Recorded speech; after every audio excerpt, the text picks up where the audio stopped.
Hey yo, this should be pretty cool. See if we can get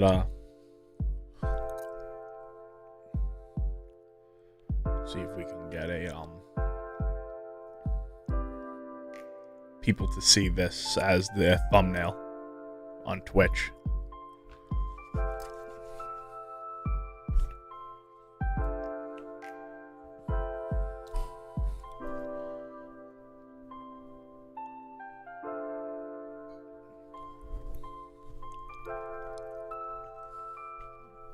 So I'm going to talk about this as because this will be a good vibe.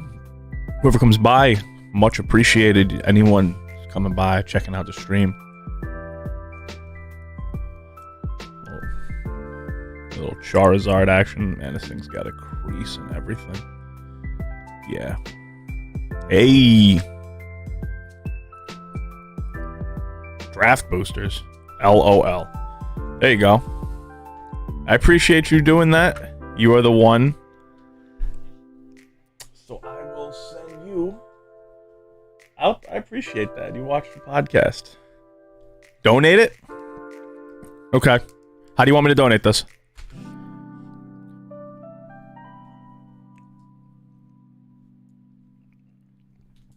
I will give you the floor, my friend. Let me open up the order form. Okay. When I get people in, I will 100% do that. This is the ultimate grade all Zards test right here. Okay. I'm not going to let them know that if they don't see that. You know, I'm getting kind of tilted about the way Streamlabs has been functioning. It's supposed to have saved with the chat box to look better. Chatbot widget settings, manage themes, make this the active one. Oh, no, this one, and save the settings. Very, very good. All right, so we will see where that goes. Much appreciated. Let's get a look at this Zard here. Yeah, there's that crease right there. Hey, what's going on, Tom? Trying to get some Pokepacks, man. Got you. Hit the website. In the meantime, let's go over this collection until we get an order in. If and when you get an order in, holla at me in the chat, and I will stop what I'm doing. And I will put together your packs so we can vibe out. Yeah, I think I still am going to grade this Zard for this person. Only because, even if it's a PSA 1, it's probably fine. Might not. We'll see. I'm definitely on Team Great Old Zards.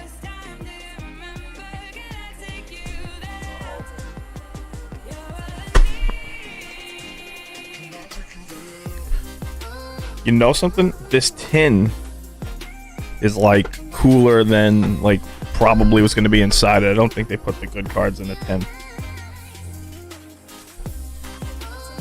I'm just sleeved up. These old, nasty, like old style sleeves. This is when you buy these old collections. This is what you end up with.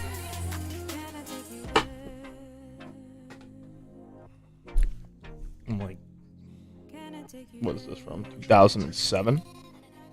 Diamond and Pearl series? Ugh. Yeah, it's still beat. Just an uncommon anyway. Eradicates, Claydol. Shop. Oh, a OG Charmeleon right there. That's pretty good. That is definitely pretty good. Let's take a look. See this, if it's worth grading or not. Appreciate you guys stopping by. Much love.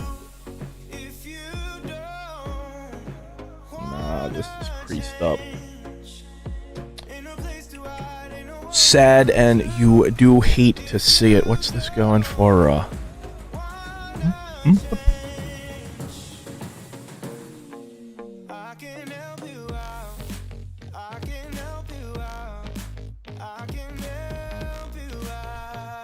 Charmillionaire.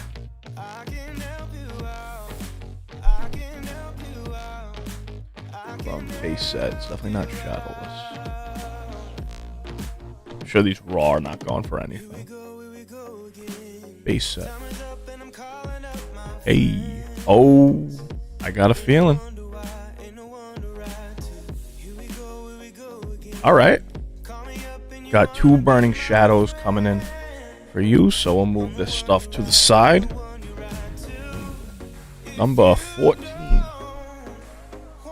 Alright, so I got you, Rich, for 2 burning shadows.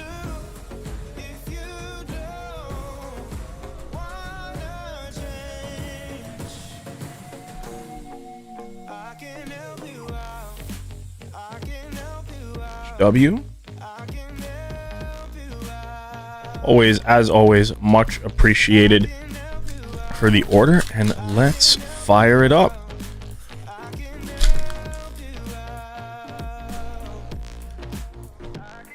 Green code. I don't think there's anything you can get in Burning Shadows off of a green code.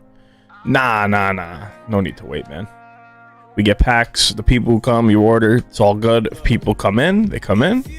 If not, it is what it is. Progog, Pikachu, Pansia, and a Tormenting Spray with a very pretty Alolan Ninetales. Alright, second Burning Shadows.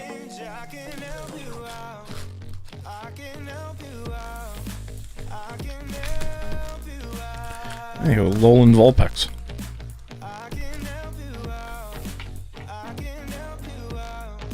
Little white codage. 2, 3, 4. Card trickage. Over the course of the day, I will probably do some guesty energies, which will come with a giveaway. Last time I signed the energy that was sent out, but we'll see. All right, a Pasmian, and it is unfortunately just a Dusknoir. All right, well, not the greatest, but it can always be one up. They got lots more Burning Shadows and all that. Mark you as fulfilled. Very good. Good to see it. We can run back this if it is wanted. If anyone wants to go in, we can run the Pack Wars again. I've yet to decide if I'm going to do Wednesday Wars or not. Usually that would take a lot of people already being involved. I kind of want to run some cool things to do with the openings for sure. I'm trying to see Charmeleon. Very heavily played. Zibulk. Yuki's Zibulk. Little back this back up as we continue going through all this. Appreciate the comment. Unfortunately, I have a new spam policy. Let's get that out of there. I'm not trying to see that. Yeah. Once Shining Fates and all that. It's not even about making bank more than anything. I just kind of want people to be hanging out in the chat. Let's, because this is this, I can up the bit rate. I don't like how it's looking on the webcam. 4,000. No, whoa, that's a low bit rate. Alright, done. It's gonna cut my bit rate down to like 0. Nah. Alright. A choke? Yeah, I hope so. Once I see the Shining Fates. I would love to do pre-releases and pre-sales of that, but I've been around the block too much. I know that it's pretty much not worth doing pre-releases. It'd be so obnoxious, you know, like I'm not gonna get like half the allocation. Like I know some people said like they'll say, okay, this is what I've locked in, so they try to sell like a fifth of it. I just don't want the feel bads more than anything, you know?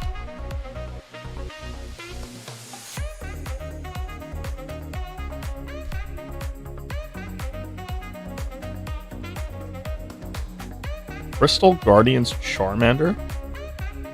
Why do I have a feeling that this is worth something? It's in decent condition. Let's take a look. If anyone knows what that thing's worth, but it is a holo. Let's see if it's worth anything. It probably is. All right, Tom.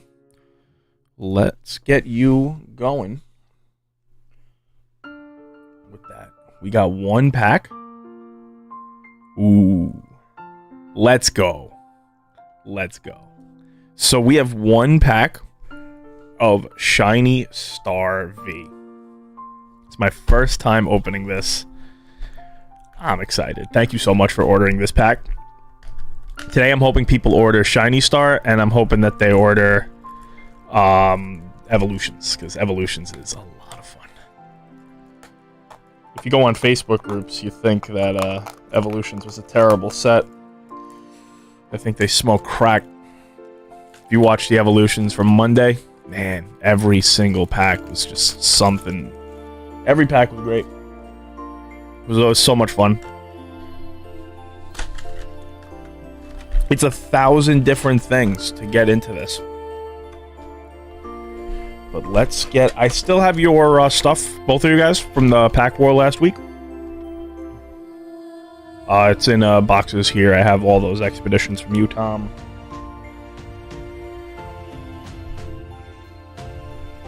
Alright, Japanese pack. Now, I am ignorant to some of the names, but we are certainly hoping to see that Charizard, the shiny Charizard VMAX. If we can hit that, I will be excited. Alright. So I guess it doesn't come with the codes? Okay. Alright, I don't know what the card trick is for this, so I'm not going to bother. The Noctowl, it's not even sure. Surfetched. Grabador. Stadium card. Something. Okay. What is that? That's a Suicune, I think? And ooh. I don't know what this is, but it's awesome. Ooh, wow. Look at the hollowing on that. That's a crazy looking hollowing. Okay. So I don't know what is the good stuff here, but I'm gonna put the hollows here and assume that they're pretty good. Put these there, and I will get you into the penny. Thank you so much, much appreciated for you ordering a pack and getting involved. Put your guys' stuff right here. Floor is open to anyone who wants to order packs. Try again. List you as fulfilled.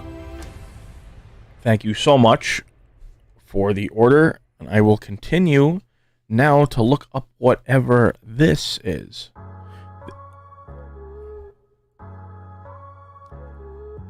All right, so Charmander, Crystal. Crystal Guardians Charmander. Was it like a pre-release? Charmander.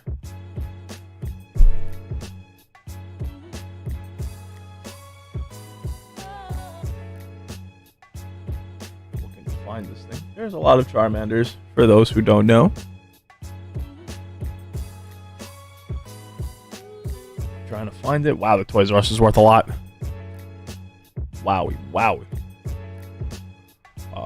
No. Build-A-Bear Charmander? No, that ain't it.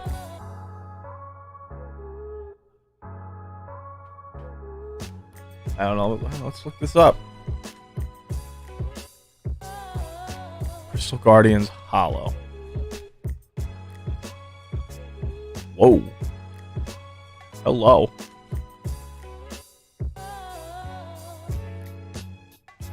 That's pretty good for a card found in a box. I'm not enjoying how my webcam is looking on this, but whatever. As long as this looks good. Alright, let's take a look at this. Watch count. PSA. PSA Crystal Guardians Charmander. What do we got here?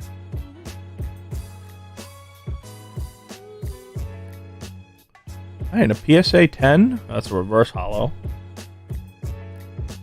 I want to see the regular pre-release one. Reverse holo. This isn't a reverse. This is a holo. Holla. What do we got? Well, the reverse goes for 100 GX Crystal Guardians. What is this? Oh, it's just a common one. Yeah, this is probably worth something. Let's take a better look. Centering seems fine. Edges. Yeah, this one is looking kind of decent. I'm not gonna front with you. Looking kind of good.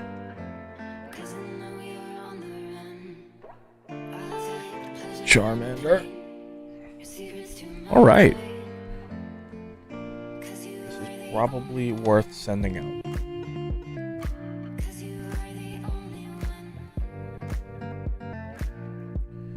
You never know when you got these random cards what is gonna just show up as like value over time. And we carry on. Assuming that's worthless. Team Magma's Rhyhorn. This card is like Team Mag. I think Team Aqua got to this one, if you know what I'm saying. Look at that. Ugh. This is definitely not the good stuff. Yeah, this is garbage.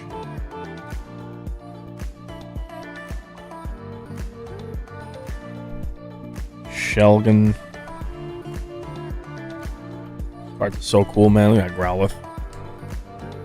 I hate when you get these collections and the stuff is in sleeves. It is certainly. Man, this Growlithe is cute. We are vibing out here. Shelgon. Diglett, Geodude. Meditite. Ooh, we got something coming up looking kind of funky, fresh. Take a look at this right here. This is an e-reader illusion thing. Just foreign cards. Oh, there we go. There's my boy. Little Mankey action. Let's put the foreign stuff over there. Can't keep the English with the foreign stuff when you move bulk. It's not a good idea. Oh, why are you so beat up? Man, this fake. Here, I think this might be fake. Oh, it's a sticker. Look at this crap. So when you get these collections, you find just the jankiest jank. What's going on, Knights? Dark Puppetar Energies. Base set energies. Always keep those to the side. Foreign card. Base set. Foreign. I like to keep my Delibird. Flygon, Sandshrew, Mysterious Fossils, and Helix Fossils. Starter. Starters are good. Starters are always good. Always good and glad to see. Put that there. Keep my base set on the side. Let's take a look at this Bulbasaur. Why don't we? I like to look at the starters, even if they are not the hollows, or they're not shadowless or first ed. As long term, like to keep them in a separate spot. This is certainly no PSA 10. I will tell you that right now. However, it is certainly a card worth leaving in its own location. Big fan. Big fan. I'm not putting it in it. It is not its time. It is not yet its time for a grade. Fossil Magmar. Foreign Trainer. Energy Search. Foreign. Ooh, Jolteon EX. Is this the promo stuff? No. I'm bugging. I am bugging out. Primate. Duskull, Drowsy, Natu. So cool seeing these old cards. It's a reverse hollow Nidorino, Dusclops, Seviper, Ralts. I should probably put the camera back so like people can see what I'm going through. Ralts. Lots of packs available. I see a few people coming in, checking this out. We also have a surprise for whoever orders the most. Donated from a very, very generous offer. These commons are going into bulk piles. We did find a nice one in here, though. This Charmander here in PSA 10 is worth quite a bit. Pretty excited for it, to be honest with you. Hollow there. These trainers aren't with it. I literally like this Abra. Is there a Kadabra behind it? Excited to hear about Kadabra getting new cards. It's my boy. My boy! So tilted that this Poliwrath was a friggin'... wasn't a Poliwrath. Alright. Sleeve. And we can move this along. Clang. So we got our bulk here. Bulk from openings. These sleeves are trash.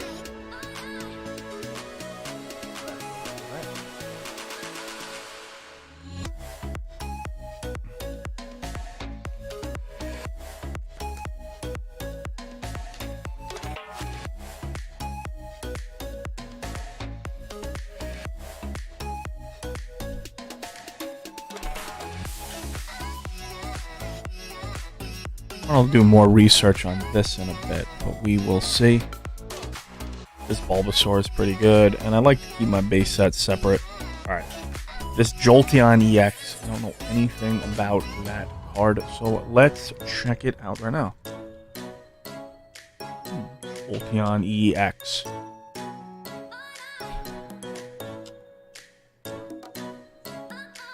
Whoa! Is that how much it says? Is that what that's worth? Hold the phone. This is a $70 card. This is Jolteon from Delta Species. Oh, it's supposed to be hollow? Certainly isn't hollow. Non-hollow. Okay. Oh, it's stamped. And it's HP. Oh, okay. World Championship deck Jolteon. This is beat up. But this goes for a solid amount of money. It's like, it's dirty. I could try to like clean the card. But that's a good one. Alright, might send that out. It's gonna have surface issues, but it's really cool.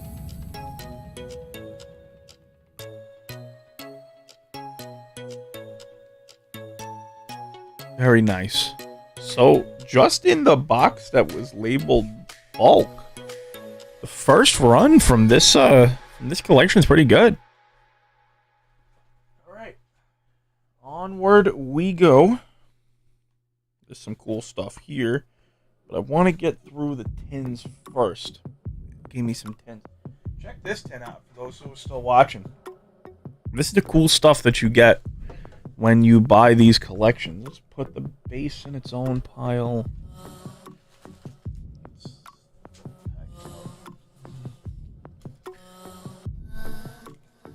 Let's put Bulbasaur in a regular top loader, just so we know where it's at.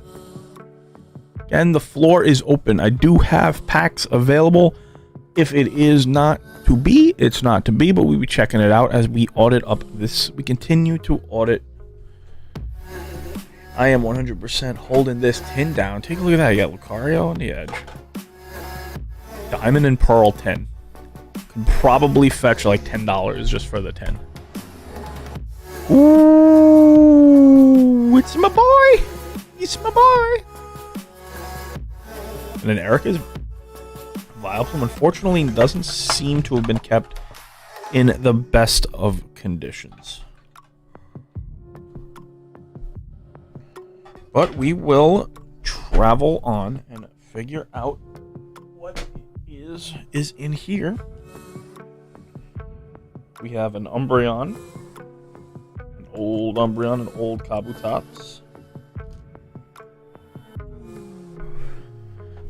Let's get the focus going on this right here. Kabutops. No. For a second, I thought we might have had some funny business. Umbreon.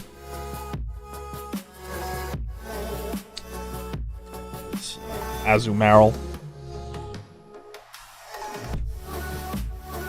These cards are friggin' cool. These are all foreign. The foreign stuff will probably have to be done on some sort of claim sale. See, putting 2 cards in a top loader leads to that, which ruins the backs. Of course, the old Pokemon thing. Random extra top loader. Kadabra. These are cool. These are cool. These are so cool. I remember these. Let's zoom it in and take a look at this. That way we could see. From the Pokemon 2000 movie. Need a little agua.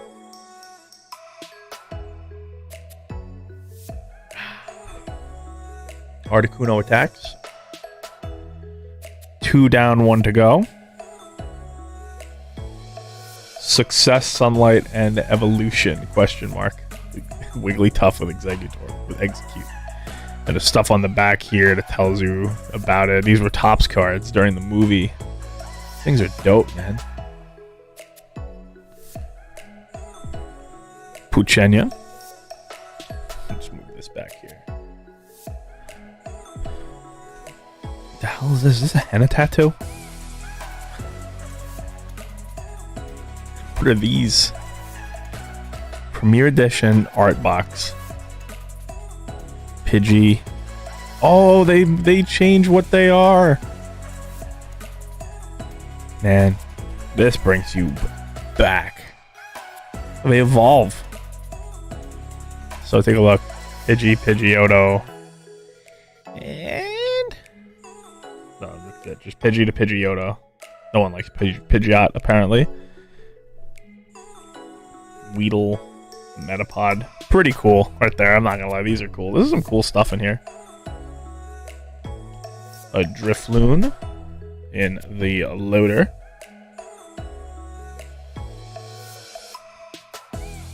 A Drifloon. This is the stuff you get in these old collections that just were laying around. It's, you know, everyone talks about the Charizard. It's like, it's like, hey, what $1 million card is in the collection? It's not always about that. Sometimes it's just some cool cards that take you back and give you the nostalgic factor, a fan fee. And the artwork was just a different style then, you know? Stunky, a multi-energy, more base set energies, Altaria. That is nice.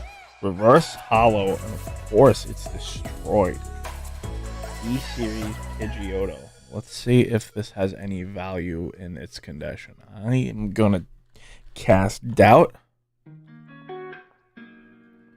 Pidgeotto. What's the number on that? 88? Pidgeotto. Alright, let's just put it in like that. Search for it in Pokemon. And we're looking up that Pidgeotto in damaged condition. From the E-Series. Pidgeotto, where the hell are you at? Okay, it's this from Expedition. In Reverse Hollow, heavily played. It's a couple of dollars. Not bad. Not bad at all. Floor is open to all of my viewers. Appreciate everyone who came by, stopped by, lurk in the chat. Just watch and we'll go on this little trip down memory lane as I go through this entire collection here. All these cards will eventually be put up for sale. Move from more product towards more breaks for more cool stuff. This is a pretty dope looking Jigglypuff. Professor Cosmos thingy. Steven's advice. My name is not Steven, so I cannot tell you what Steven's advice is. Pidgey. Claw Fossil. And they still make cards like this. They still print the cards that are like, you know, just they become Pokemon that are on the bench or whatever. Oop. Reverse Hollow, leave that to the side to check if that has any value whatsoever. Igglybuff. Bucks Training. Quick Ball. Now we're down to the supporter side, it appears, of this tin. E-Series, I think. No, not E-Series. No, not even close. What am I talking about? 2007. Is that Crystal Guardians maybe again? Energy. Energy.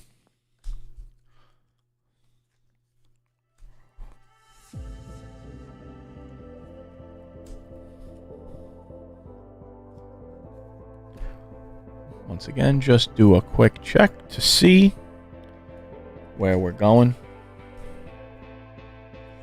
Moving and grooving. These sleeves are all these old style junk sleeves, not really worth anything. Just put there, you just remind you of what we used to sleeve up with. We used to sleeve our stuff in actual junk.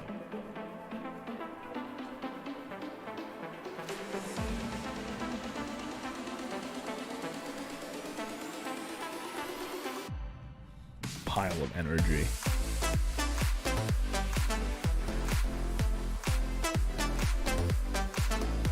Alright. So check here. You can see it's all HP stuff.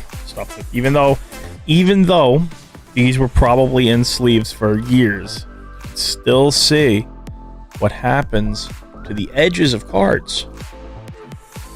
It's like, oh, they've been in a sleeve and a binder forever. They are all mint. You're gonna keep them in the right storage and the right area and the right space. This is what happens. You know, these are still just pieces of paper that are, you know, they're subject to the elements just like any other piece of paper, right? Subject to the elements for sure. This Erica's Vileplume would be nice. This is just going into the general collection.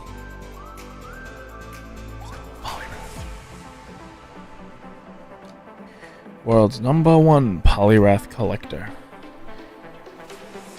Unfortunately, there appears to be some scratches and there's whitening. Yeah, this is not this card to beat up, but nice. Check for swirls. Not the greatest, but certainly not the worst. And unfortunately, Erica's Vileplume looks as if somebody hit it with a fire blast.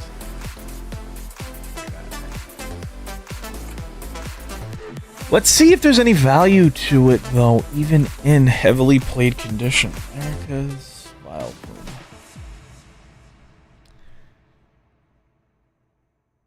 Yeah. Still worth a little something, a little something. Jet planes in the night sky with you. Into a penny. Pidgeotto is worth something too.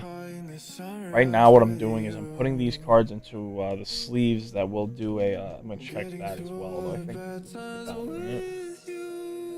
that's a reverse hollow rare. So we'll see what's good with that one.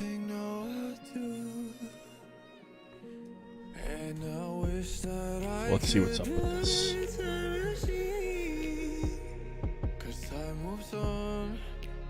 Is it a Fion? Staff promo of Fion somewhere. So this looks like it is from Majestic Dawn. It's a couple of bucks. A couple of bucks, a couple of dollars.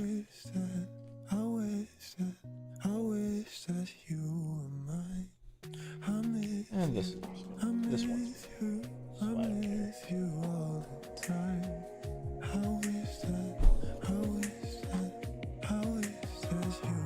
quick check before we move into the next thing. These were the coolest part of that whole thing. Love to see that.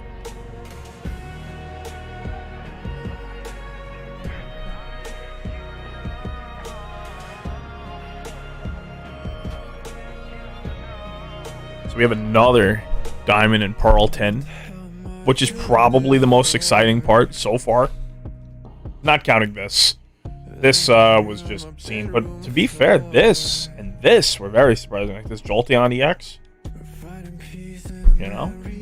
I saw the market on it was $20, like $60, but that's for the hollow one. But this Jolteon with this back, that's kind of cool. That is a certainly cute Pikachu. Got a lot of cards in here. For those wondering, man, the people who buy collections, you look at them, you audit them. This is what we do. I really like these tins too. I'm vibing with them, man.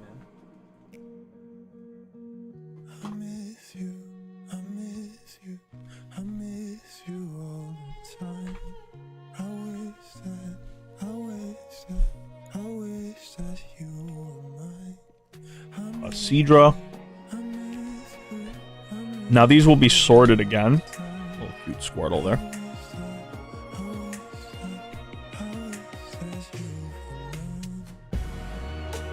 Totodile. Keeping the hollows to the side. Take a look at them as we go.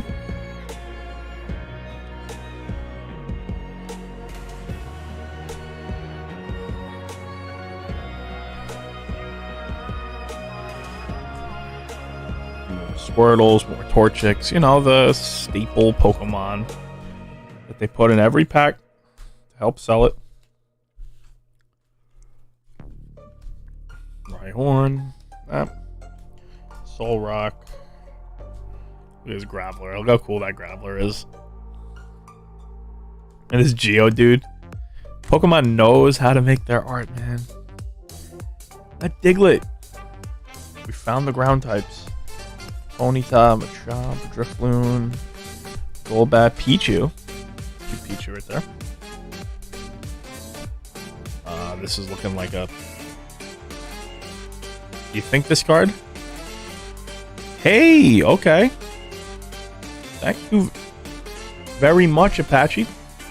So, we have our winner of one pack.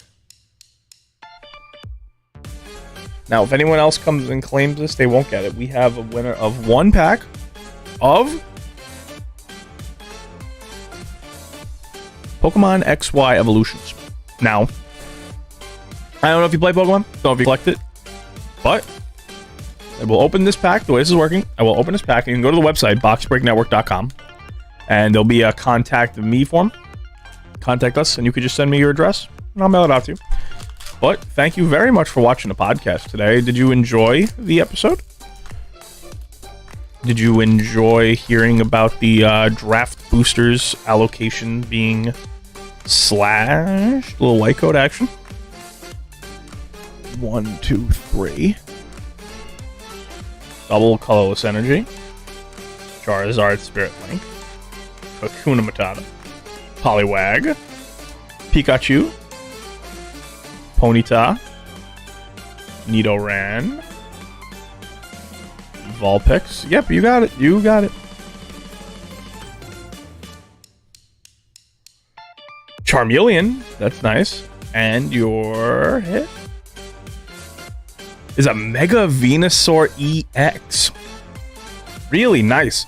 So on a free pack, that's really good. Taking a look at this. Let's take a look at the centering of it. Pretty good. Take a look at the value of this. Now, I do offer grading services on the website. You have to check the website out, and you can see the way that you can claim this. Let's look this up. Let us look up PSA Mega Veen EX.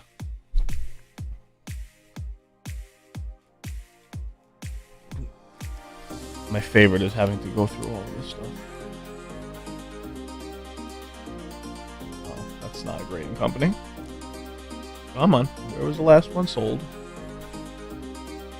How about we see some sold listings here? How about that? Sold items only. Show me. Someone had to have graded this. Alright, the last one in a 10 went for $100. So if you want to get it graded, I offer the grading services. Just check. You gotta hit me with the 15 spot on the website. Use the code I'm live right now if you want to do that, and you can get a bunch off. But just head over to the website, and you can send me your address, and I will send you these 2 hits for sure. Thank you very much for checking out the podcast. Really appreciate it. Now, the next people to come in and try to take this will unfortunately be shown this card and said, this is what you could have made if you had checked the podcast earlier. I have the premiere crew. People come in during the premieres. Changes up. Very good. Let's get this into a penny for you. Yeah.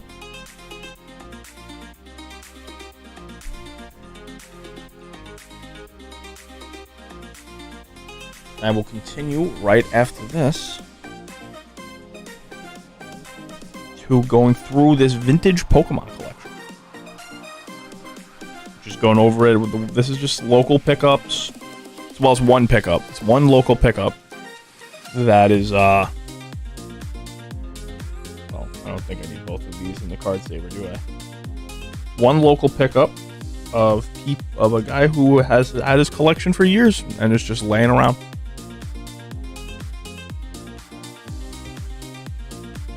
It'd be cool if a Magic player, if you're a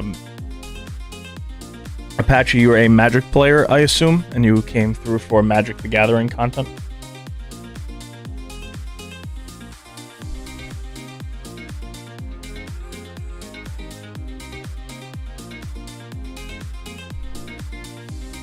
Skitty, Hoot Hoot. And if you want to continue more breaks, I have all the ordering information on the website if you want to crack. I got lots of different Pokemon packs if you're feeling that you want to get in on it. It's a lot of fun. Evolutions is one of the most amazing sets.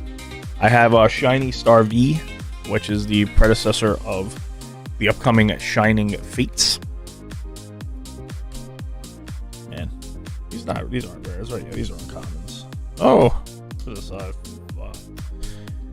a jungle.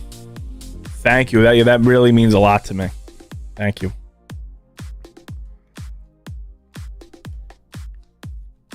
You know, I've been dealing in cards for a long time, and I feel as though, you know, I'm not the only person to ever say that I want to put my opinion out there.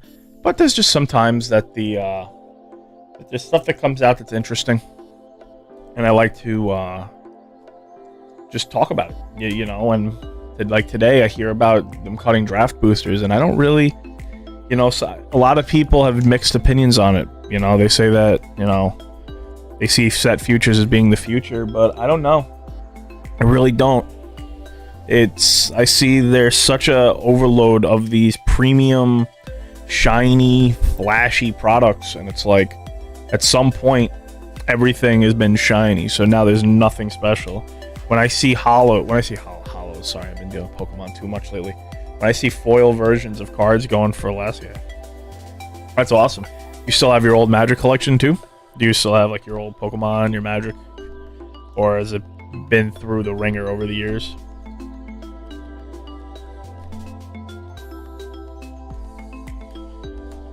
Artillery, always check the hollows after. War Turtle, oh. What are you? Are you an E-Series?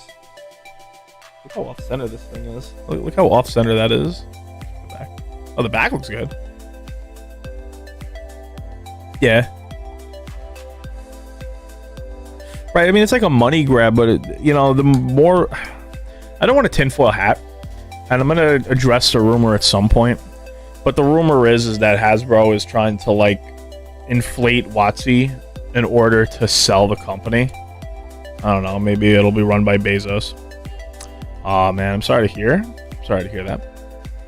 Hopefully over the years, you've been able to at least reclaim some of the cards from your earlier days.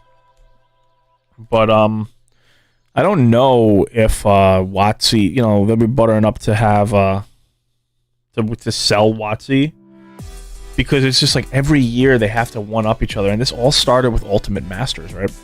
Where you had this insane rush of sales in the fourth quarter of 2018, and then they had collector's boxes with Throne, and this year has just been insane. I mean, 2020 being insane isn't something that I think I need to say too much in order for people to, you know, get it, but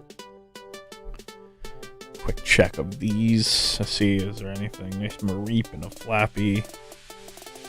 Aron. But it's like, how are they going to keep up with this? You know, at some point, you've reprinted everything. At some point.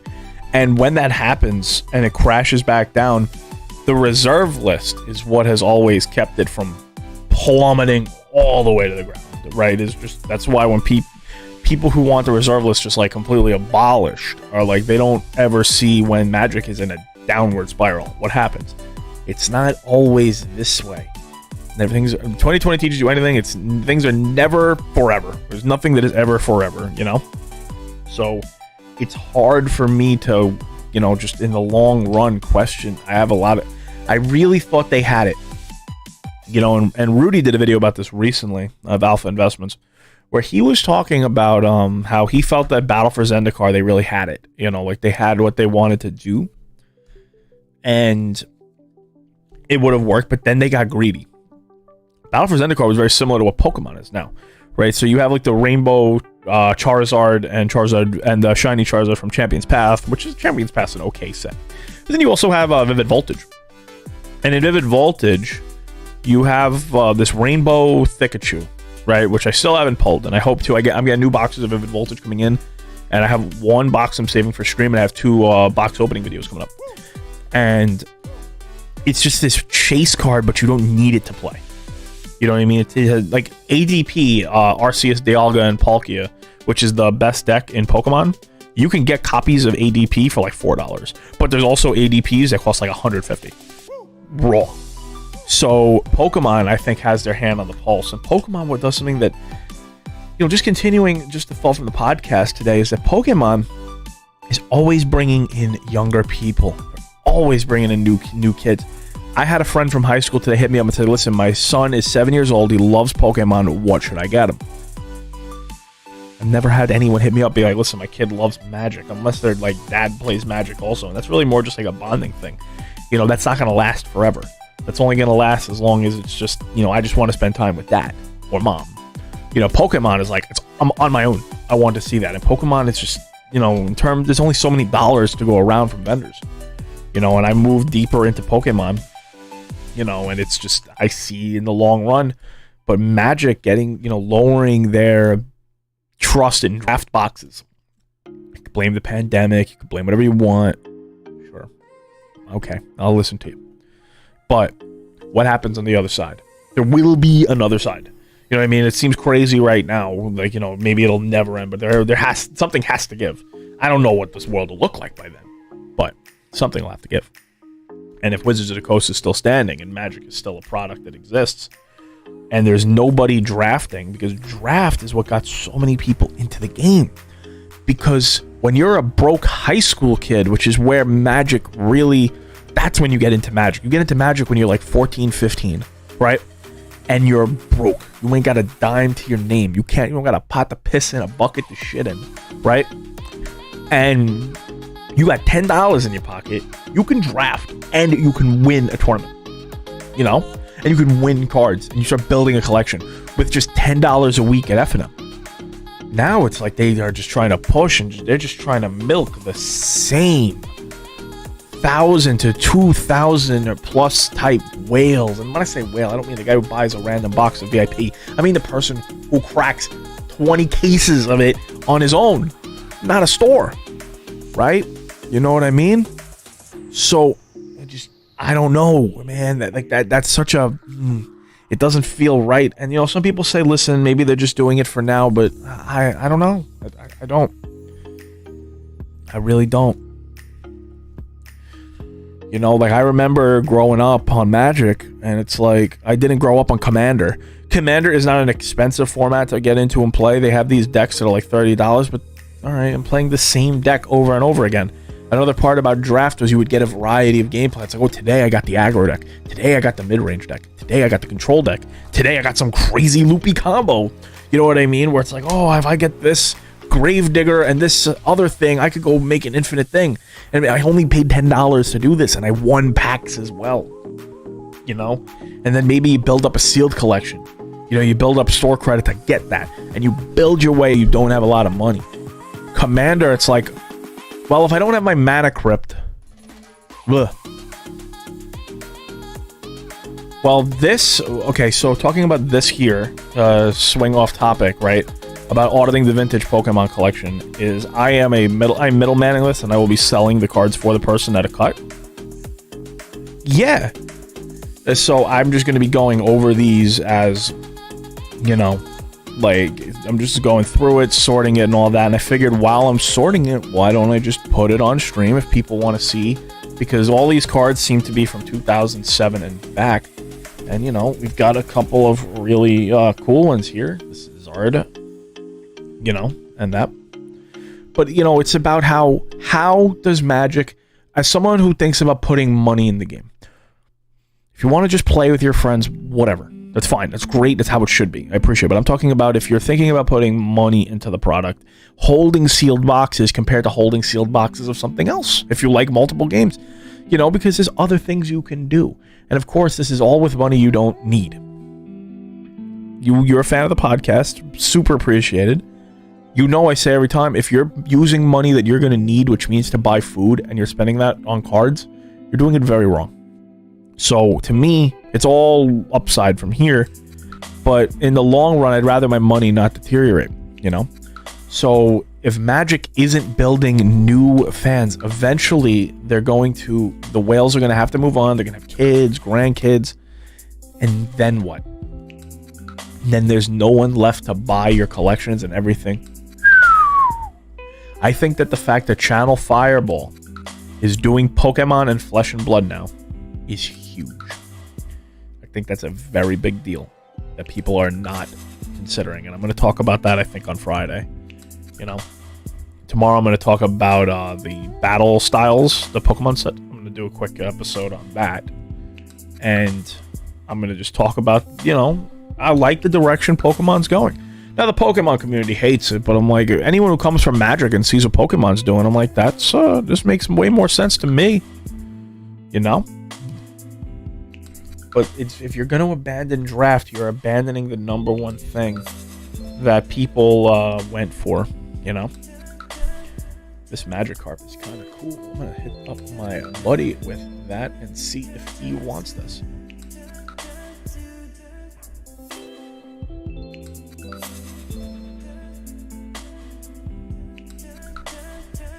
Let's hit up the squad.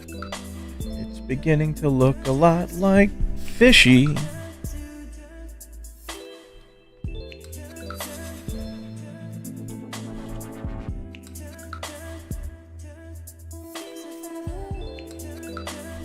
Like this Magikarp.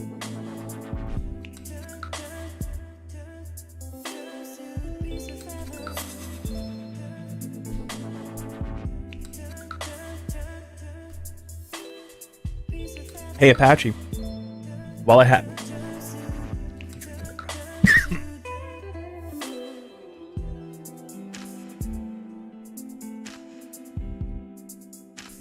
for a stream, I had some nuts just to give myself a little energy in order to get through this, and some of them are trying to come back. But while I have you here, how did you hear about the podcast? Did it just show up on a search? Did a friend tell you about it? I'm always interested in that as I try to build it. As you can see, I'm very low subscriber count at the moment. I just started in October, and now I'm starting to try to do the stream thing, and I'm trying to make some moves. But I always like to hear feedback. That's important to any, I think, business and any streamer, any YouTuber, is just to take feedback, take criticism. But I'm also interested in how you came about this card. Oh, love Poliwrath, man. I love the whole Poly series, except Politoed. Politoed is not. Love this. Probably not worth anything right yet.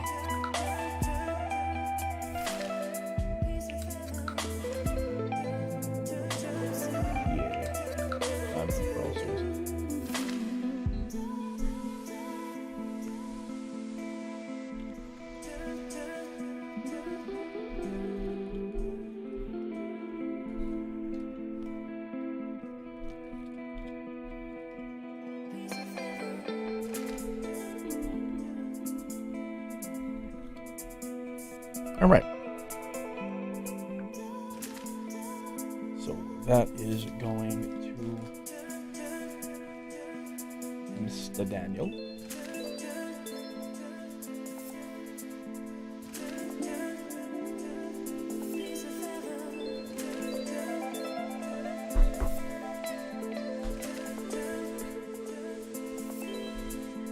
But as far as, do I audit vintage Pokemon collections as a service as well? I mean, we could always work something out. I think that a lot of people don't think about the amount of time this takes. And normally this would end up in a box, but I'm finding a way to make it work for me by, doing this on stream and just going through it. Let's move this. Yeah, let's put this just here. Going through it so people could look at the old cards, the cool cards, and see what's up. And as I've said, the floor is open. If you would like to buy packs, I got lots of cool stuff. I got Shiny Star V. I got Evolutions. I got a bunch of stuff coming in.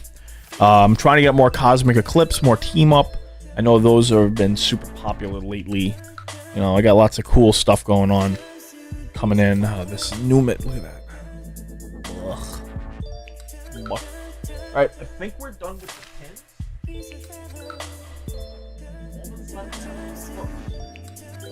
Start with the smallest book. You know what's cool about buying these old collections as well? You always get these cool binders. I have this here. I really hope I don't destroy my whole book. But I recently picked up a Yu-Gi-Oh collection. And this is probably going to be a nice little blast for the past for you guys. For those who really do like Yu-Gi-Oh as well. I know a lot of people who like vintage Pokemon. You know, all that 90s stuff. You know, we kind of vibe out to the Pokemon, to the Yu-Gi as well. The original anime, of course. None of that GX crap. None of that 5Ds. Well, I still vibe with it. It's not bad. Y'all remember this? The Legendary Collection binder that came with like Obelisk, Winged Dragon of Ra, and this. And there were cards in it, you know, that are, you know, really cool. And I sent the good ones, the good condition stuff, out to be graded already. And eventually I'll probably send the others, but you get this cool little Yu-Gi-Oh! Legendary Collection binder. Got that to see in an old collection as well. Always like that. Alright, so let's fire through this binder and see what goodies we can find. Now, I gotta look up the costs of this stuff here. These are a lot of the underappreciated sets, I would say. You know, the sets that are like when Pokemon it had its peak in '99, some of 2000, and then it kind of faded into the background for a while. You know, this is '07. People weren't thinking about Pokemon in 2007. It was just kind of vibing. So now these old sets, so people are like, I've never even seen that card before. It's like, I used to be in the 90s, so there's like this black hole. Black and white, diamond and pearl. Even some of X and Y. Just this black hole. That's so cool to go in. And a lot of times, even me, I'm seeing these cards for the first time. Sunny cast form. Why? Why do you have to look like that?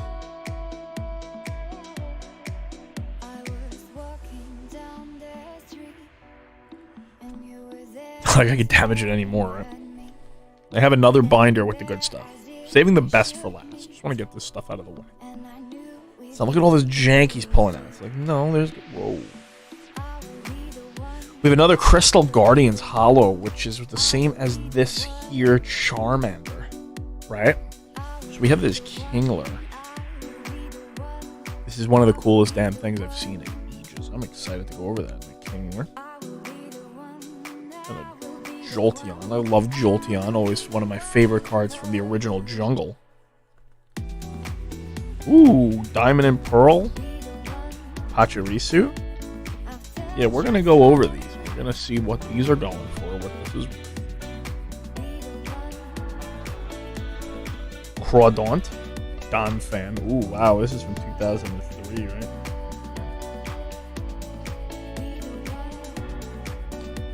Hollowing on this is so weird. So weird. Blossom.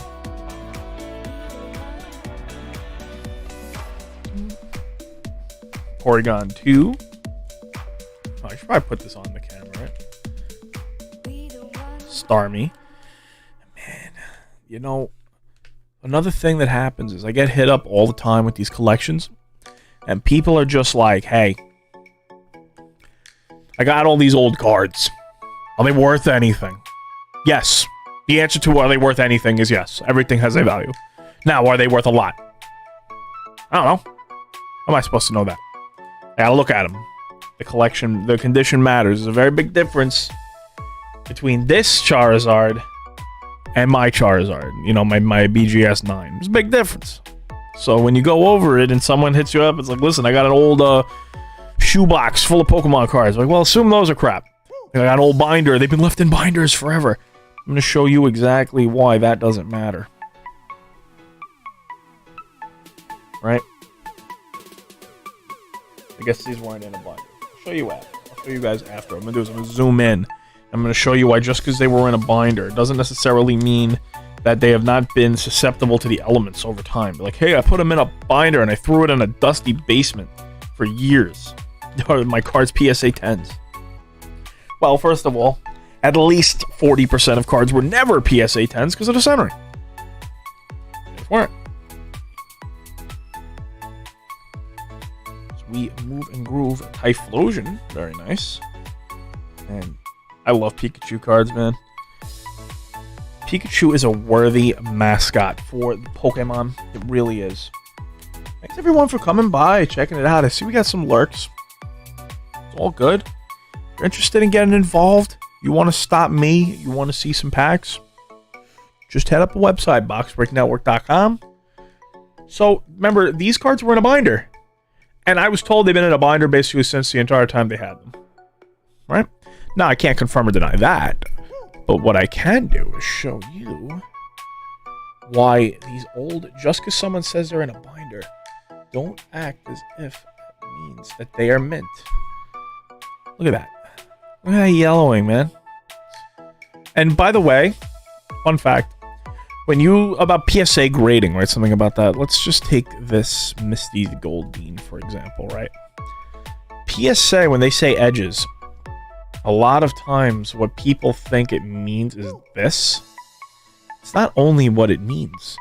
They're also grading this. Like this part of the card right here. So you see how it has like all these grooves and like little micro damages? When they grade your card, that counts too. All the parts of the card count. So when someone sends me a grainy cell phone picture and says, why didn't this get a PSA 10? I go, well, it's a good thing they don't grade off of cell phone pictures. And they use actual, you know, ways to check. So let's take a look at this Kingler right here. For anyone who knows in the chat about this Kingler, that would be much appreciated. Because this looks really cool. He's holding the crystal. I like that. Let's hit a little reload action, see if there's anything in before I head on over to a website for this Kingler. Kingler PSA 22 out of 100. Oh, whoops. Whoopsie. I hit the wrong thing. Okay. Is this that? This isn't a reverse hollow. This is a hollow. No, I think this is the reverse hollow. Unfortunately, I could feel that right there. So this Kingler sold recently for like $50 in a PSA 9. Still grading it. Might get a 7. Centering seems okay.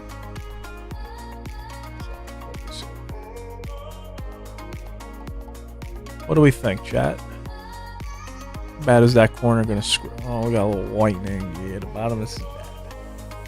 Might be a 6 or a 7. How much are you raw? Or maybe I'll demonstrate my my thought system here. Kingler, Delta species. Boom, boom, boom, boom.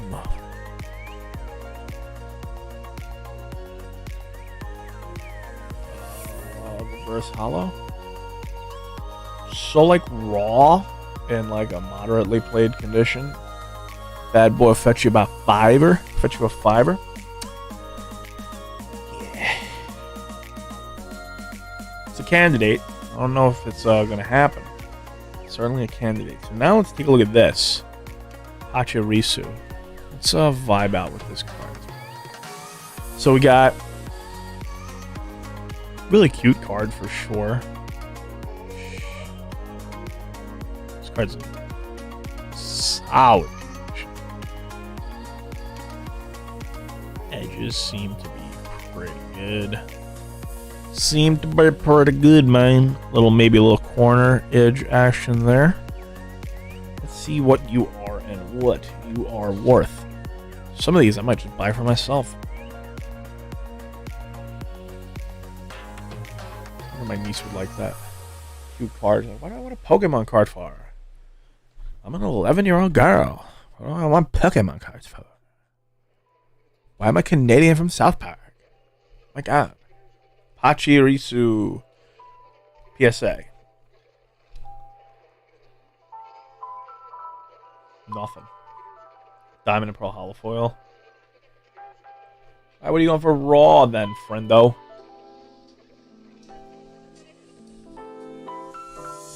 Diamond and Pearl Pachirisu.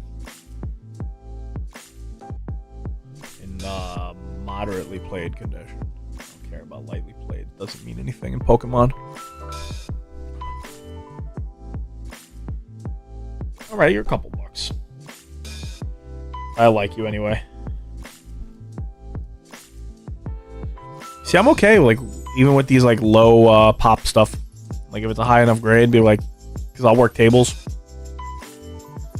If the card itself isn't worth much, put it in a thing where it's like, hey, start your graded collection, 40 bucks. Eventually, we will have tables again. This is just a regular reverse hollow Kingler, right? Nothing special about it. Alright. So, like I said, remember, just because it's in a binder doesn't really matter. It doesn't make a card any less likely to be damaged. Now, if it was left in a top loader, in a gun safe, 20 years, cool and temperature controlled, you have a better chance. And yeah, I have seen, maybe if it was kept in a booster box, it's probably fine, which means if you're cracking an open a sealed box, reasonable chance you'll get a 9. But outside of that, I don't really put much stock when someone says, hey, this card has been in a binder for 20 years, especially with those old ring binders. I'm like, oh, okay, so if it was on the inner part of the ring binder, it's just crap because I know that card's damaged already. Let us move this back. Let's sit up. Let's get a little more vibey going on here. What do we got?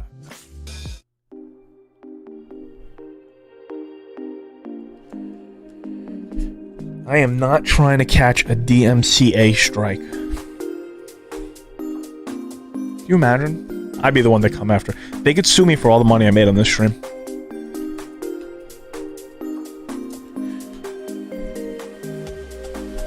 Energy retrieval. I think going through this, I think the binder might be worth more than the stuff in it. The good stuff is coming, I promise. I promise. Take it easy. I see you.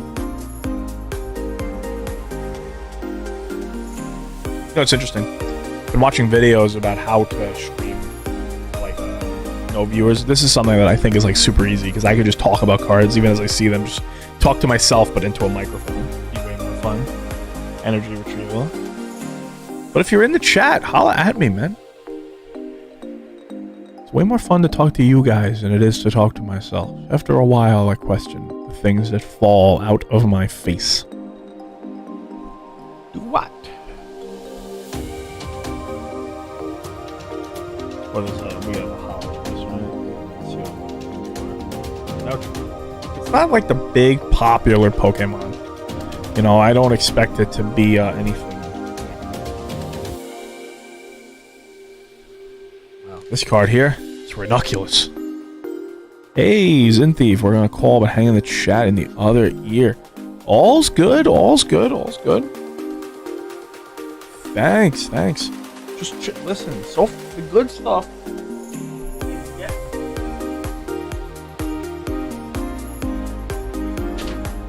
Riveting entertainment. The good stuff is in here. This is where the good stuff is. A ring binder. Go back in time and smack yourself before putting anything in a ring binder. I would have rather you put it in a deck box. If you learned anything from today's stream, and we're going to do the side test again, we're going to see, of what's up with the sides of cards when they're in this binder here. You know, we're going to do a side test again to see the yellowing and all that. Now, these cards are all from, like, 2011, so these are a little new. So, apparently, and you know what's cool about going through these collections also?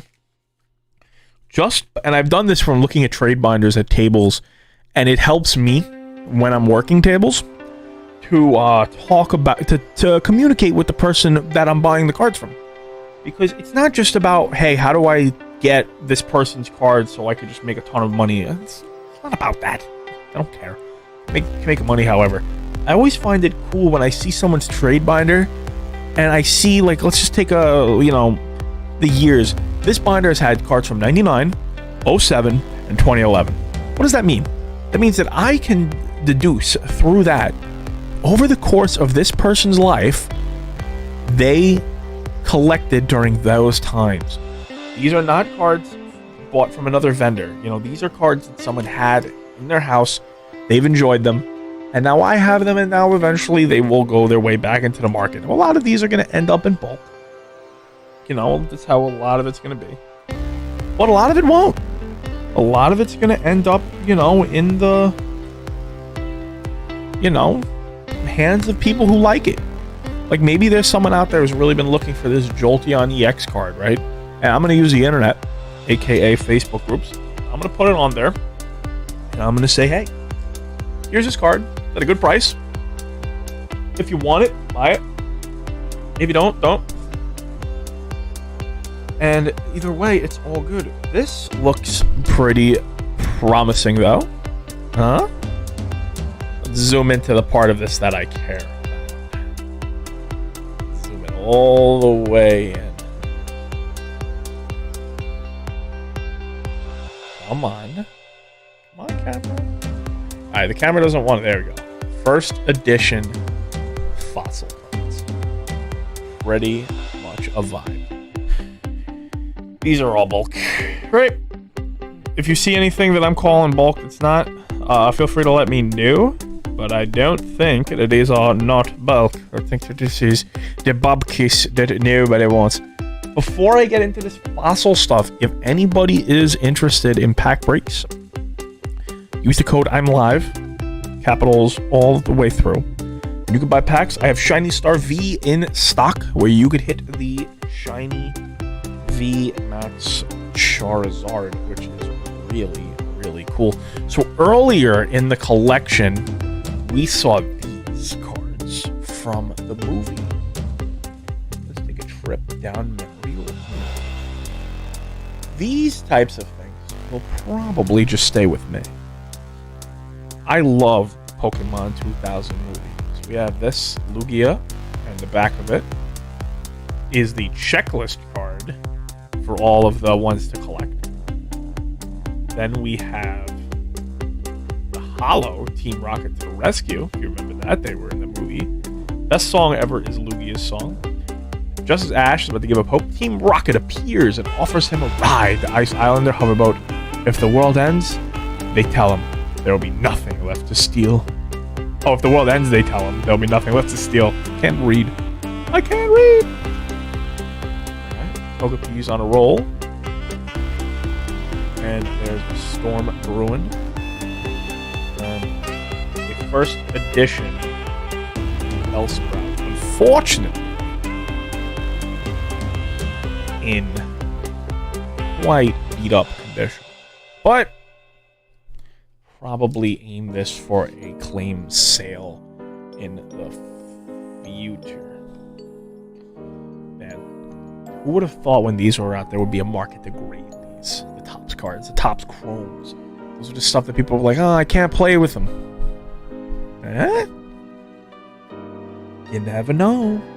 You never know. So we're going to be putting these in. This is looking like quite a few fossil cards, so we're going to have to get penny sleeves for all of this. And I'm going to have to go over the price. They're all HP, so it's going to be done as an HP fossil claim sale on the pages. Just go over it as I pull it out. Might just leave this in here. Ooh, little Neo cards, Onyx. These are all commons and uncommons. Ammonite. Yeah, I mean, as far as the asking price, I gotta go over the prices before putting them on the pages.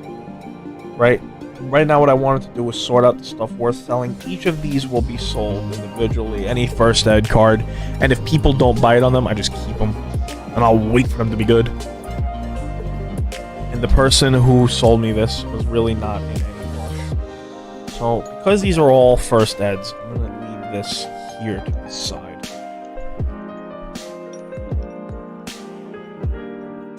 And they're all commons, they're all uncommons. There's nothing like, you know, crazy going on with it. But it is pretty cool. Alright, no more stalling. No more stalling. The book. Let's see what's in this thing. Well, for starters, Topps Chrome. Right, these are Chromes, right? I don't think those are Chromes. I don't know, what the hell are these things? No, they're Topps. Oh yeah, I wanted to go over just also. These are in better condition for sure, but they're newer. But still not perfect, right? Still got some yellowing. Even though they've been in a binder for so many years. It doesn't matter to me. Also doesn't matter if it was in a sleeve. So let's take a vibe. Let's vibe out.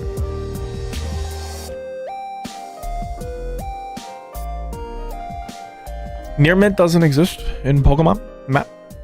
So when someone says a card is near mint, that means doesn't mean much to me. I assume everything is LP because we're dealing with grading, you know? It's like, I'm going to look at it, I'm going to grade it into what is a 10 candidate. You know, just the smallest defects are big. You got to like look in closer.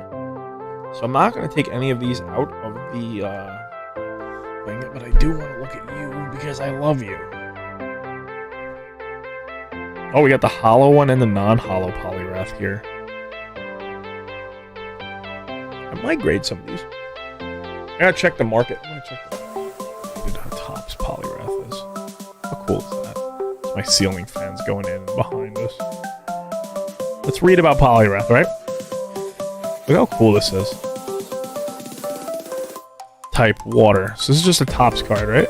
This was done in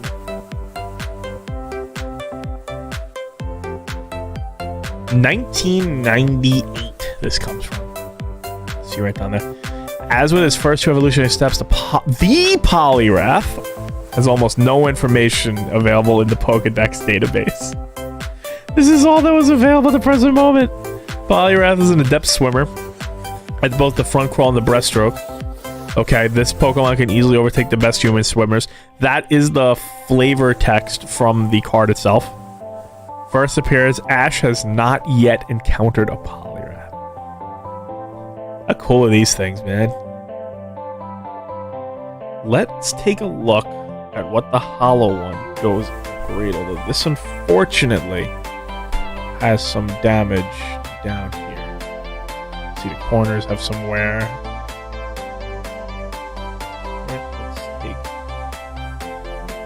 Let's see what we can get if this was a PSA 10, right? Just for example, right? Just taking an example of Poliwrath. Okay, we have an order came in. Super excited for that. We're gonna get to that first. Just want to check out PSA Topps Poliwrath. If it was in a PSA 9, that card I just looked at would be $70. That ain't nothing.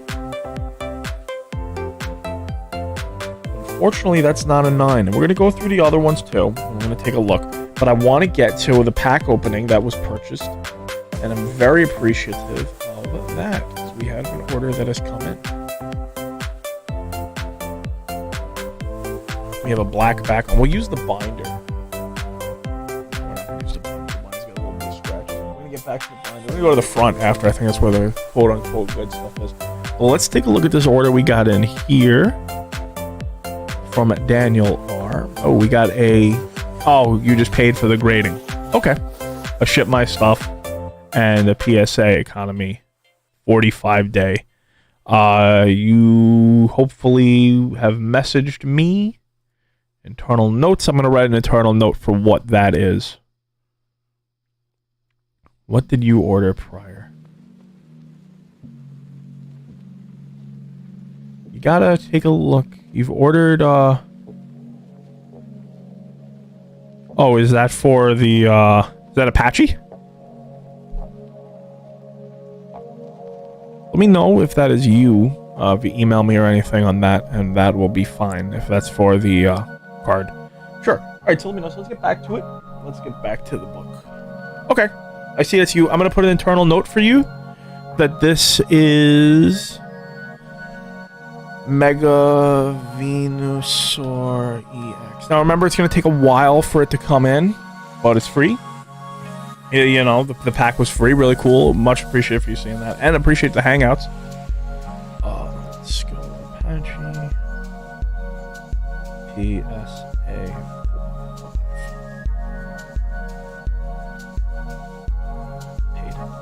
Very good. And your stuff, you will be updated. I will keep you posted on that. If you make an account on the website as well, it'll be a lot easier for me to get your, you know, your stuff back and forth and information. All right, let's get back to the book though. So we saw the Topps cards have value. Gonna have to go over those. But we have our base set original stuff here. Nothing seems super swell yet. Love Poliwhirl. This is what most binders look like, by the way. Yeah. We'll be waiting. 2020 has been the year of the wait. Just any day now. Any day now. The Giraffe Rig. Nah, it's all good. Yeah, no, you did definitely put the cool stuff in the box. Love that Poliwhirl. Did you see what, like, some of the random cards just have, like, like the Jolteon EX has, like, randomly like $20 in value? Although those Topps cards have value, and all of these, right, all the starters have value as well.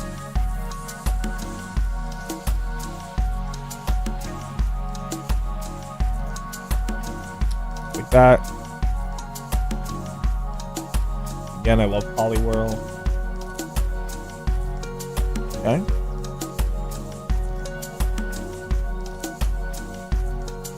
Now, most binders, right, when you go over them, like, you know, people think that it's all gonna be, oh my god, I'm gonna find stacks and stacks of Charizards. Like, no, they usually look closer like this. A mix of from time gone by. And that's how they look. Well, that's a max sleeve. What is that? I like the buzz. See, it's just the randomest card in a sleeve. That's what you say.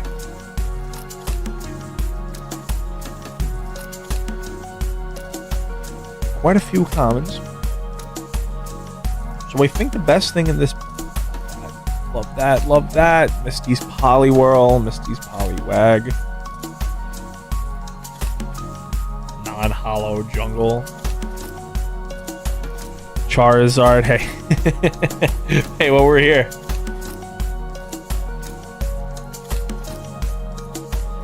Like, seems like the hollows have been moved prior. All the unknowns. Right, so these were the, let's see. So let's see what's up with the Dragonite. Unfortunately, pretty plain, right? How about the Clefairy? It's not a Clefairy, that's a crab.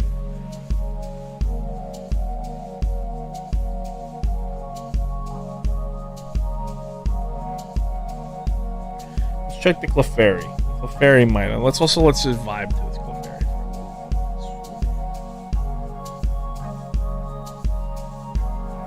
Focus.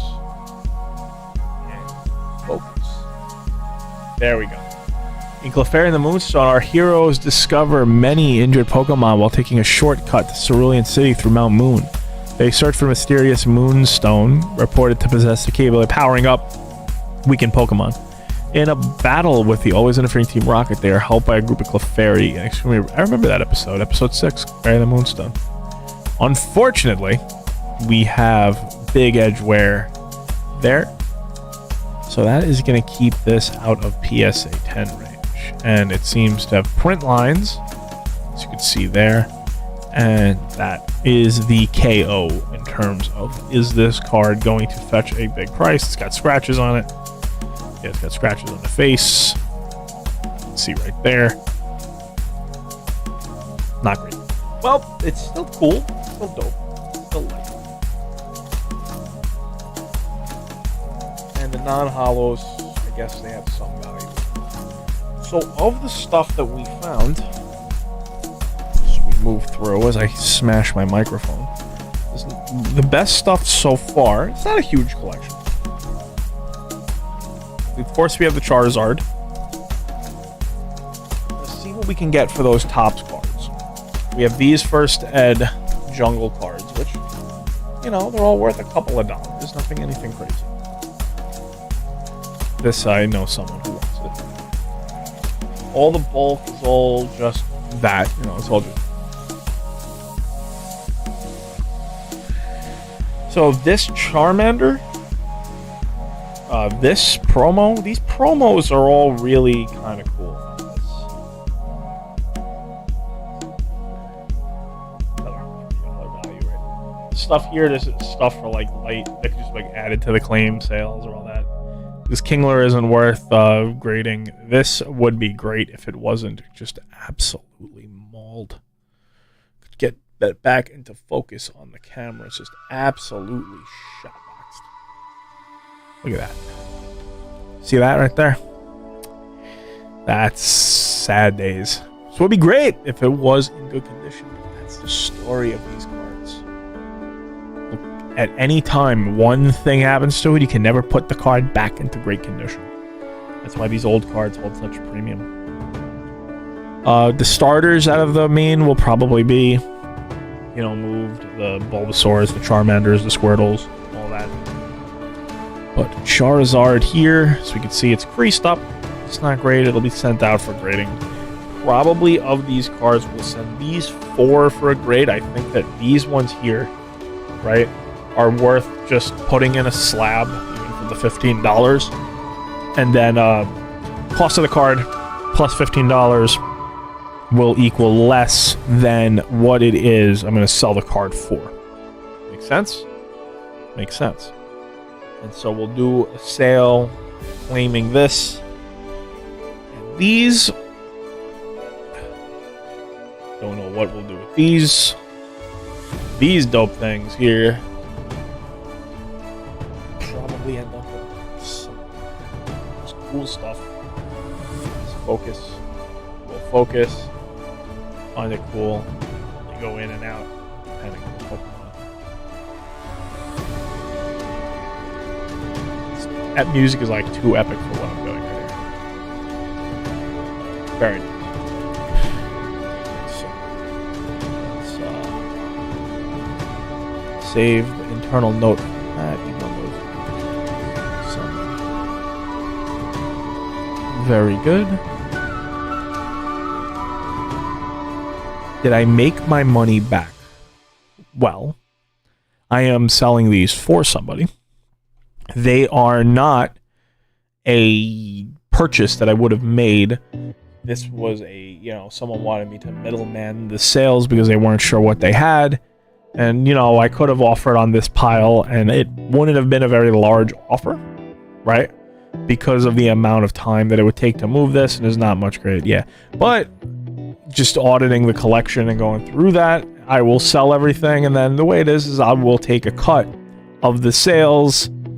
You know, I usually take about 20%, right, of whatever's sold, which is good because it's my time that it takes to sort it, to list it, to deal with it, if it's good enough to grade it, right?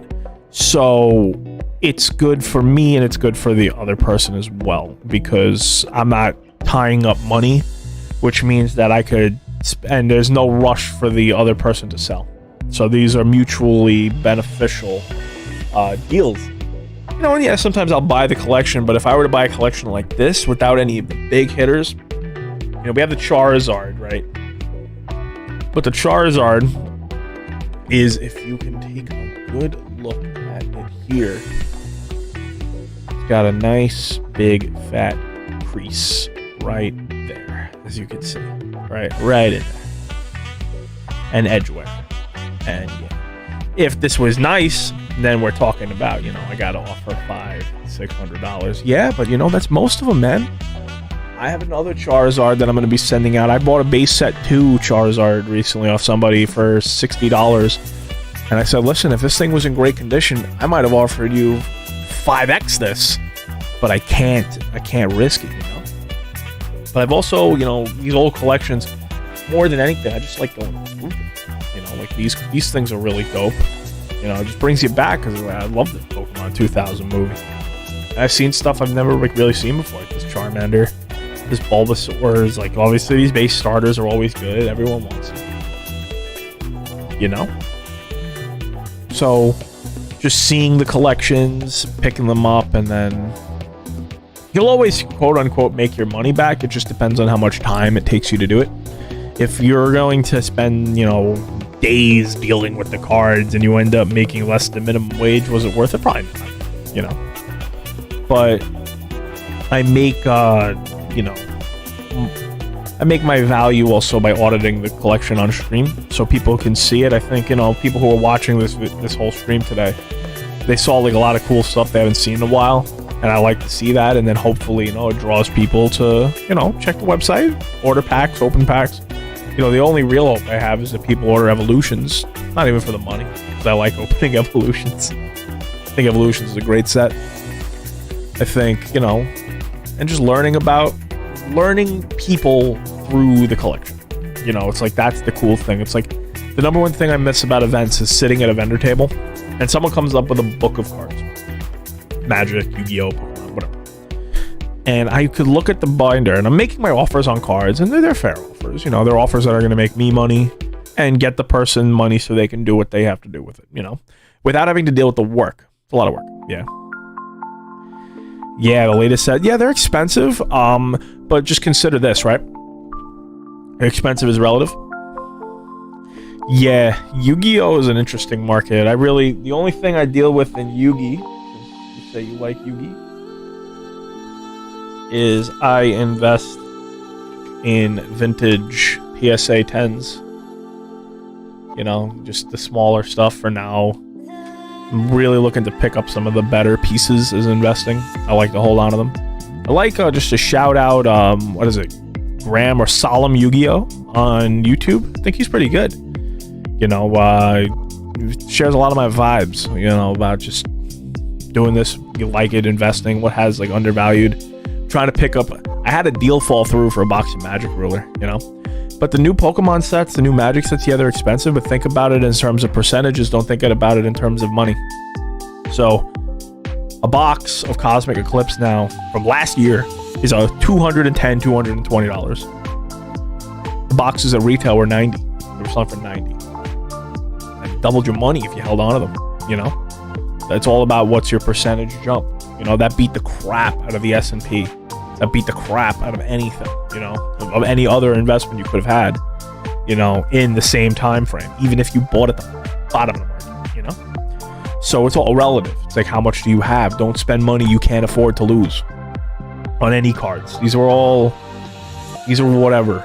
These are just pieces of paper, as I like to say, cardboard pictures of cartoons on my podcast, you know. So the stuff, they're expensive, but also you can hit stuff like Champion's Path. While yes, there's a lot of duds, but there are 2 cards in it that you can hit that sell raw for over $300. Charizard VMAX Rainbow and Shiny Charizard V. So there's stuff that you can do, and it's fun. It makes it worth it. You know, Magic cards hold their value. They all hold their value. You know, I look at it in terms of equity. I don't look at it in terms of just how much money did I spend, because I'm only spending money I don't need.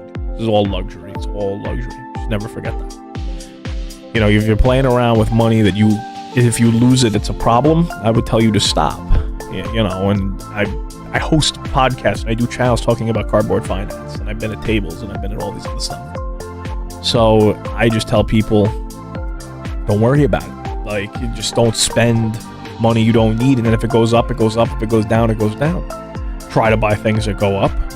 But to me, if I put $70 into $100 worth of cards and I could sell to another vendor for $70, I effectively spent $0. The only thing that I lost was opportunity cost, which is the opportunity cost to have bought other things. But I don't go crazy.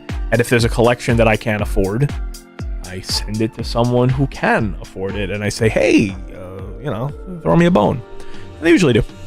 They appreciate it because it's not, because everyone is trying to do things, just because you're not on the level of owning the best stuff, doesn't mean that you're not on the level to own some stuff.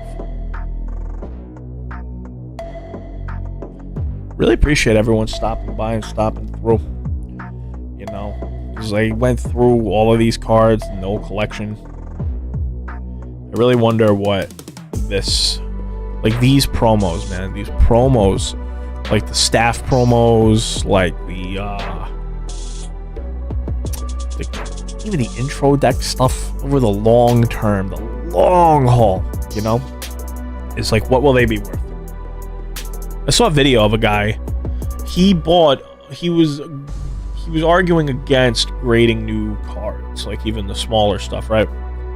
So he had a PSA 8 Hidden Fates 10 Charizard. And he rightfully said this card is crap. Garbage. It is.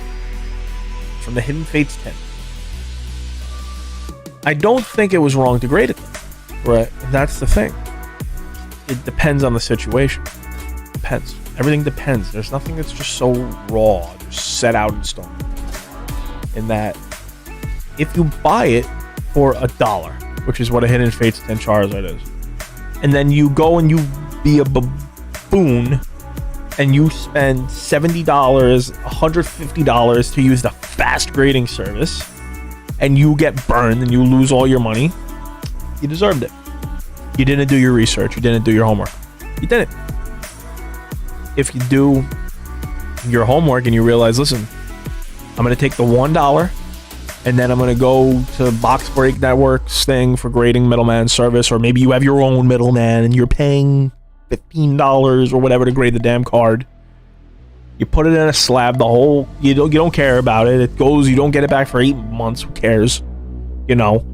Assuming you don't need $15 like immediately, which there are a lot of people who are in the wrong position, but I'll get to that point. Right?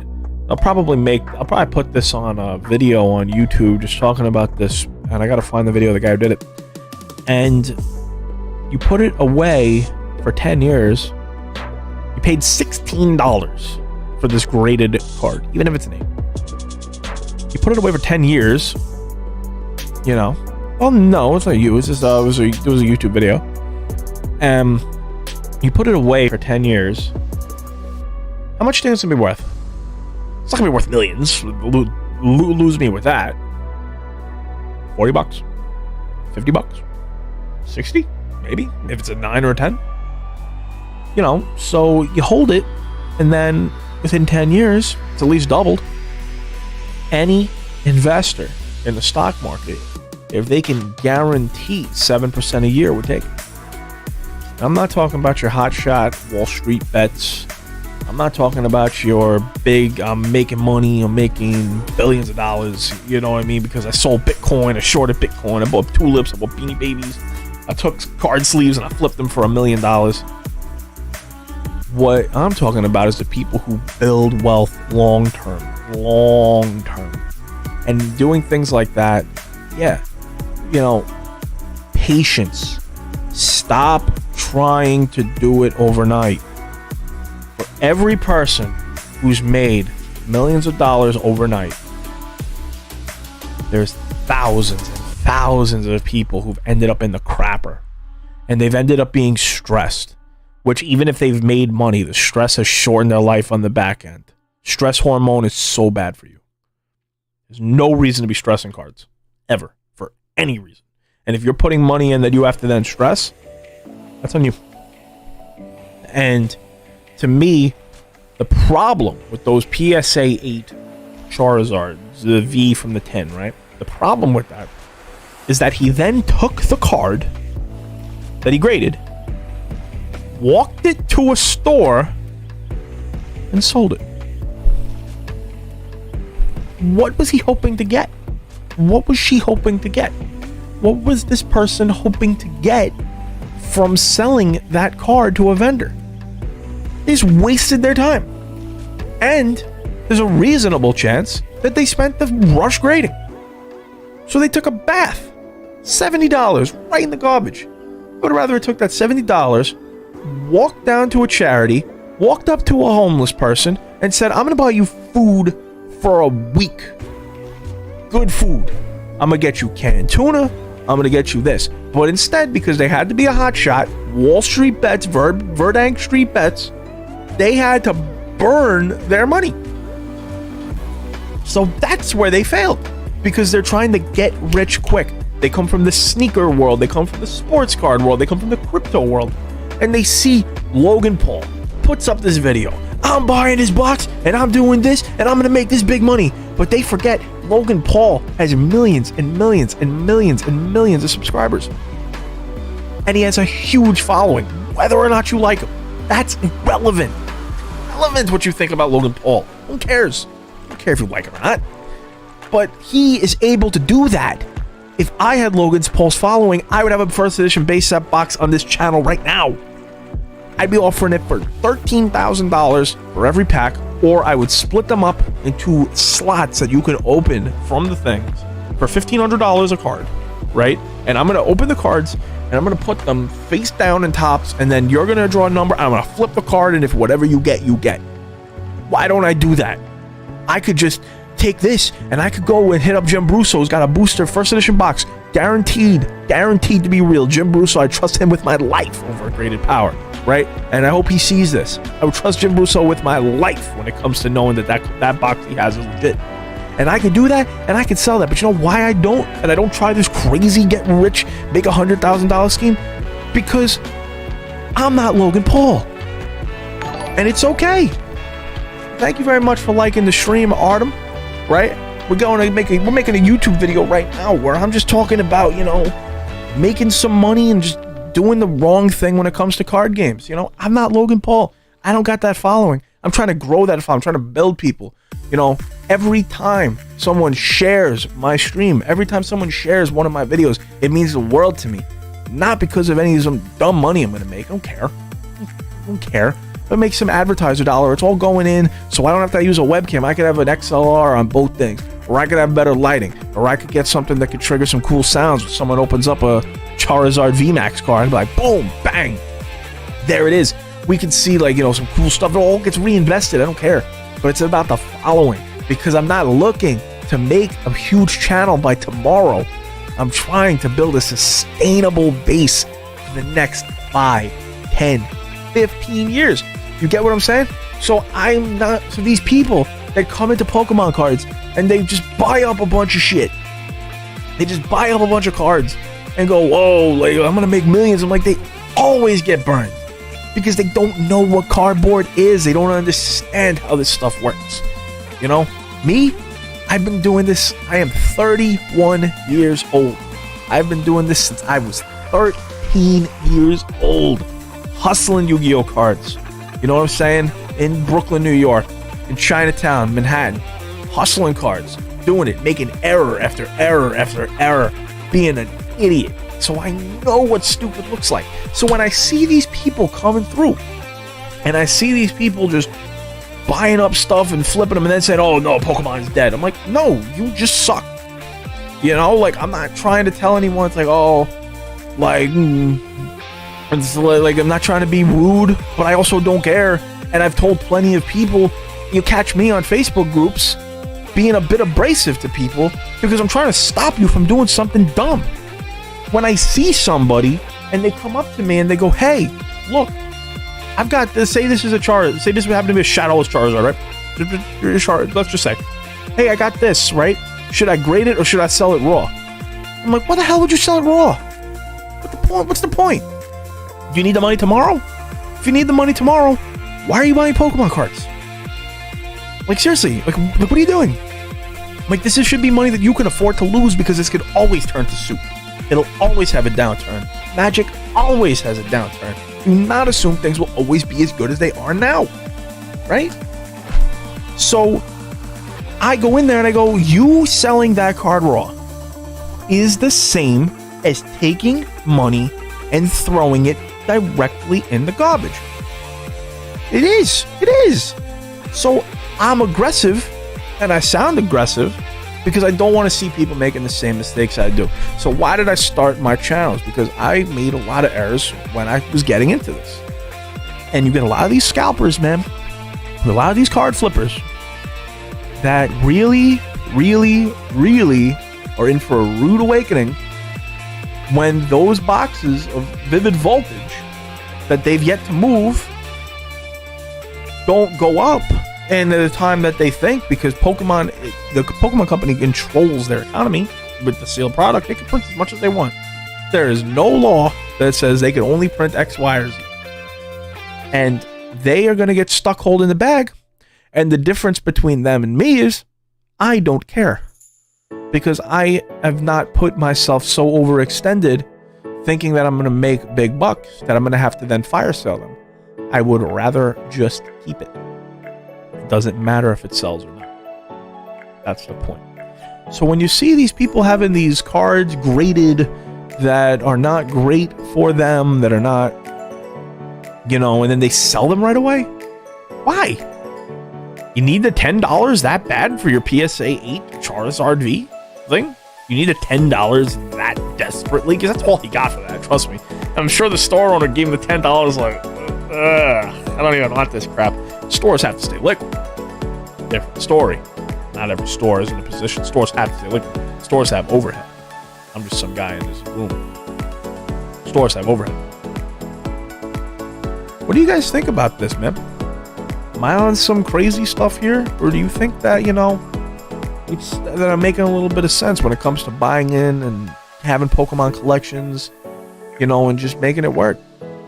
Yeah, hold it down. You know?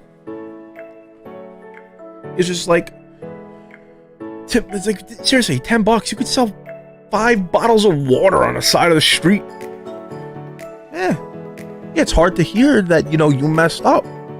And the thing is that person and those people should be happy that they did it with, you know, $20 or $50 or $100. A lot of times, stupid comes with a lot of zeros. And you know what happens when there's a lot of zeros involved? What happens when you do crap and you take bad, low-value plays for high risk, low reward? And it always is low reward. So you're gonna take a high risk. Well, take $20. Go to a casino. And go. Bleh. You know, is that, you know, why? I mean, why are you selling it for? It's like, if you need that, just go flip the money. If you need the money that fast, the long haul, the long run, and the most important part that I've said once in this little rant, and I'm going to say it again, staying low stress. Life is not easy. Newsflash, right? Yeah, a lot of people do. You know why I don't wish I played roulette over Champion's Path? Is because I immediately offloaded enough position to lower my rate on that. And I did a video about that, about how to get it free, get your stuff for free. Not everyone watched it, yeah? Yeah. That's a very, very, very wise statement, Zinthef, right? It's a very wise statement. If you would not buy it at the price today, should you sell it? Yeah, of course. Now, there's some stuff I say, yeah, I'd buy it. Like, of course I would. Like Shadow Lizard, even at 6,000, I'd be like, if I had the capital for you, I would. You know, it makes sense. 100% makes sense. Is that, but the thing is it even worth it, your time to sell it as well? But just continuing that is stress. It's not worth it. Life is not easy. It's not. And why are you doing things that are making it harder? There's nothing you can do to make life easy. There are people with millions of dollars who are miserable. There are people with very little who are happy as clams. It's just a fact. You always think that everything's better on the other side. Of course, it's easier if you have resources. But it doesn't mean that you haven't given up so much of yourself and you haven't sold your whole entire being out. That's not worth it for you. Taking the long approach, taking the slow but steady build, walk before you run, gives you less stress over time. There's nothing I could imagine more stressful than doing like put orders or like, you know, those orders on freaking Wall Street Bets, you know, gambling all your money away where it's like, oh, if this doesn't work, I'm not going to be able to eat. I'd be like, nah, too old for that, man. I was too old for that when I was 14.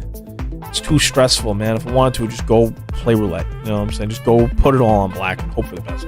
You know, but I don't think you're going to make it. You know what I'm saying? But if you got money to put on this stuff, look for the long plays, have a good time. No, nothing cardboard related should. If you're stressing something that looks like this, reconsider what you're doing. That's all I'm saying when it comes to the money. I really do appreciate everyone stopping by, hanging out, talking. You know, I got so much. That's why I started this, because I just got words and opinions. I learn a lot from guys like your Dave Ramsey's, you know, your just all the guys, you know, just your Warren Buffetts of the world. Like, what approach do they take, you know? And those, just the great S&P thing and all that is like. Also, why do I do cards compared to that? Is I know the markets, you know, I understand cards. So I'm not running in head first. You know, I know people have been running head first in the stocks, and it's been going well for them, but they don't know what they would do if it were to downturn. And if 2020's taught you anything, it could all turn around just like that.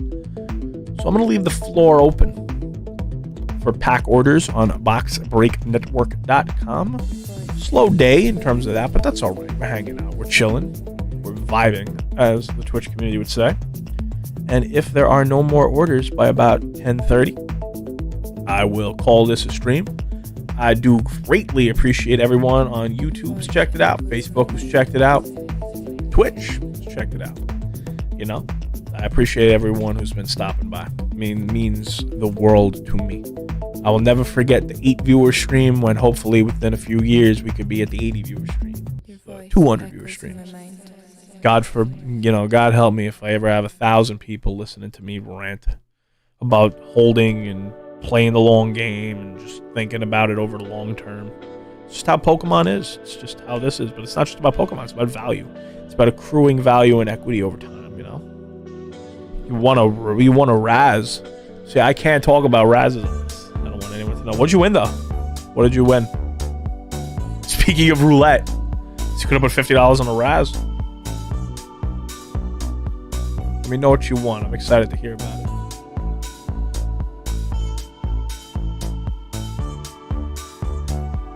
There's also something when it comes to the long term about which is weird because people think about hoarding, but I'm like, if you long term hold good stuff, it's like it is minimalizing. When you're all over the place and you're buying and selling and just flipping and doing crazy stuff like that to make pennies, it's like you end up being a bit kind of crazy. I'd rather hold on to first Ed Charizard. Oh, a Mimikyu? What? Nice. Very nice. What type of what Mimikyu cards or like Mimikyu like plushes and stuff? I really wish that I had the space for that Psyduck plush and the money. I would to tie up into a plushie. That's something I would reinvest. If I made money on YouTube from just viewers and stuff like that. If I made money on YouTube, like I would reinvest into a Psyduck plushie just for the back right there. Big empty space right here.